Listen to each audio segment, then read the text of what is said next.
Israeli Prime Minister Benjamin Netanyahu has approved plans for an attack on the southernmost city in Gaza.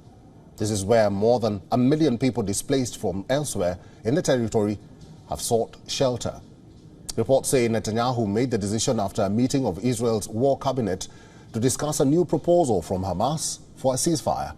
And critics have urged Netanyahu to hold off attacking Rafah, fearing mass civilian casualties.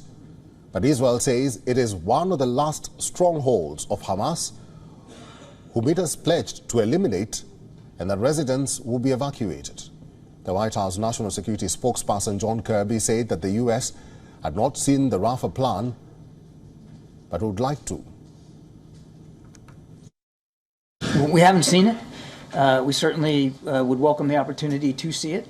And as we've said, Kelly, we can't support a major offensive in Rafah that doesn't also include a credible, achievable, executable plan to take care for the safety and security of the more than 1 million Gazans that are seeking refuge in Rafah. To move in right now in a major way without a proper accounting for all those people would, as we've said, be a disaster.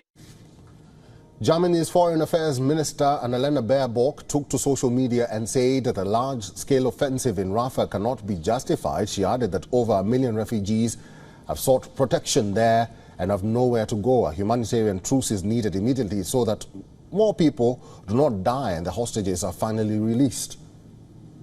Meanwhile, 80,000 Muslim worshippers attended the first Friday prayers of Ramadan in the Al-Aqsa Mosque compound in Jerusalem's Old City. Police had stepped up deployment and security checks in the Old City, leading to Al-Aqsa.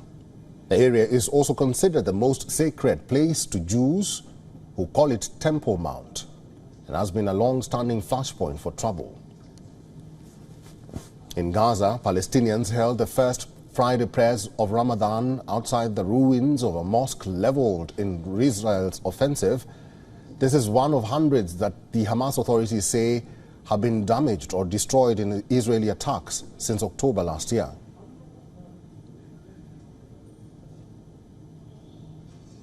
According to the Hamas-run health ministry, the Palestinian death toll in the Gaza Strip from ongoing Israeli attacks has risen to more than 31,000.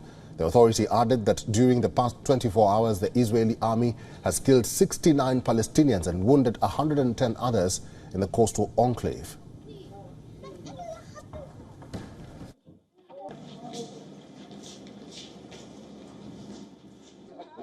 For all the latest news, download the WION app and subscribe to our YouTube channel.